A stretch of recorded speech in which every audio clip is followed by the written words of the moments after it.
Hi, hello, welcome back to Sudhir Easy Lectures YouTube channel. Gate 2025 exam కోసం prepare అవుతున్న స్టూడెంట్స్కి topic వచ్చేసి electrical circuit analysis. Question number 3. Already 2 క్వశ్చన్లు previous years నుంచి వచ్చిన వాటిని డిస్కస్ చేశాను. ఎవరైనా ఆ వీడియో చూడకపోతే ఆ వీడియోని చూడండి. అదేవిధంగా వీడియోస్ని లైక్ చేయండి. మీరు వీడియోస్ని లైక్ చేసినట్లయితే ఎక్కువ మందికి రీచ్ అవుతుంది. Question number 3. If the 12 ohms resistor draws a current of 1 ampere as shown in the figure, find the value of resistance R is.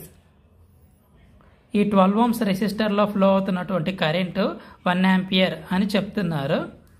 అదేవిధంగా ఇటు ఇంకొక కరెంట్ ఫ్లో అవుతున్నది ఈ సర్క్యూట్లో, అది 2 ఆంపియర్స్ కరెంటు. కేసీఎల్ ప్రకారం జంక్షన్ దగ్గర లేదా నోడ్ దగ్గర ఎంటర్ అయ్యే కరెంటు లీవ్ అయ్యే కరెంట్స్కి సమానంగా ఉండాలి.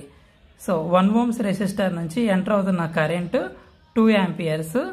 1 ఆంపియర్ అనేది 12 ohms రెసిస్టర్లోకి ఫ్లో అవుతుంది. రిమైనింగ్ 1 ఆంపియర్ అనేది ఈ 6 ohms రెసిస్టర్లో నుంచి ఈ 6 voltsలోకి ఇలా ఫ్లో అవుతుంది. ఎంటరింగ్ కరెంట్ అనేది 2 ఆంపియర్స్. లీవింగ్ కరెంట్స్ వచ్చేసరికి ఒకటి 12 ohmsలోకి ఫ్లో అవుతున్నది, ఇంకొకటి 6 ohmsలోకి ఫ్లో అవుతున్న కరెంట్. 12 ohmsలోకి ఫ్లో అవుతున్న కరెంట్ 1 ఆంపియర్, 6 ohmsలోకి ఫ్లో అవుతున్న current remaining 1 ampere. 1 ampere plus 1 ampere 2 amperes. So entering currents equals to leaving currents.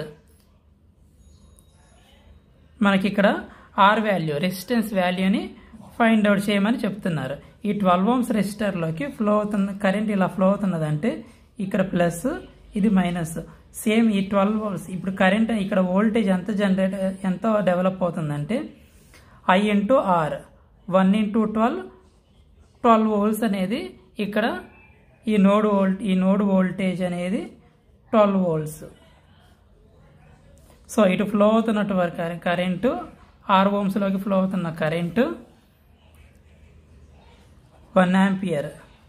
ఈ 1 ఆంపియర్ అనేది కరెంట్ని V/R ఫార్ములాలోకి రాసుకుంటున్నాను. I equals to V/R. Voltage అంటే 12 volts minus 6 volts by resistance value R.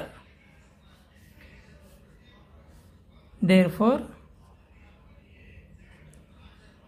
1 equals to 1 ampere కాబట్టి 1 equals to 12 minus 6 by R.